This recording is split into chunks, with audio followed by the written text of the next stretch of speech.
Today's lesson is all about giving of yourself to the world and how someone should go about doing this. So stay tuned for this week's lesson.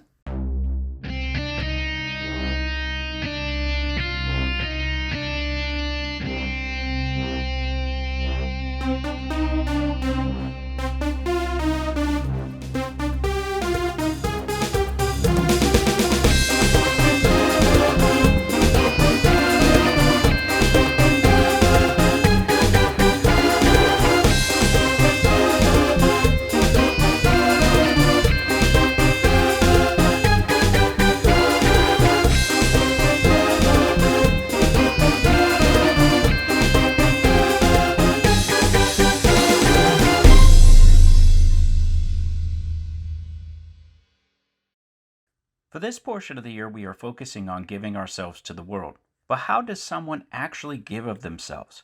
Well, it is through preaching. According to Thayer's Greek lexicon, preaching means to publish, proclaim openly, something which has been done.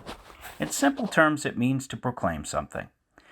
In Mark chapter 16, verse 15, God tells us that we need to go and preach to all the world. He says, "And he said unto them, Go ye into all the world and preach the gospel to every creature."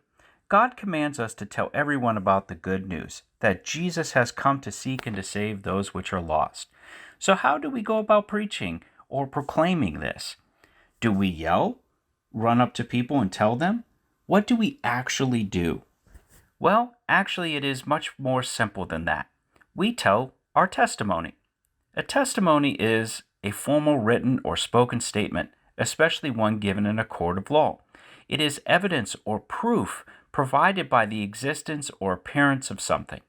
So when we give our testimony of what God has done in our personal life, we are giving our account of how God has stepped in on our behalf. In Revelations chapter 12, verse 11, it says, "And they overcame by the blood of the Lamb and by the word of their testimony." Meaning every time we give our testimony, or every time you give your testimony, you do two different things. One, you are spreading the good news about what God has done. And two, you are reminding yourself of what God has done, which means you are building your faith so God can do even greater things in your life. So let us all share our testimony with others so they can not only hear, but see the great things the Lord our God has done. If you would like to leave a comment telling us about your testimony or testimonies, please do so. We would love to hear about all of the great things the Lord has done. Please like, subscribe, and share to this video with others so they too can learn how they can give of themselves to others.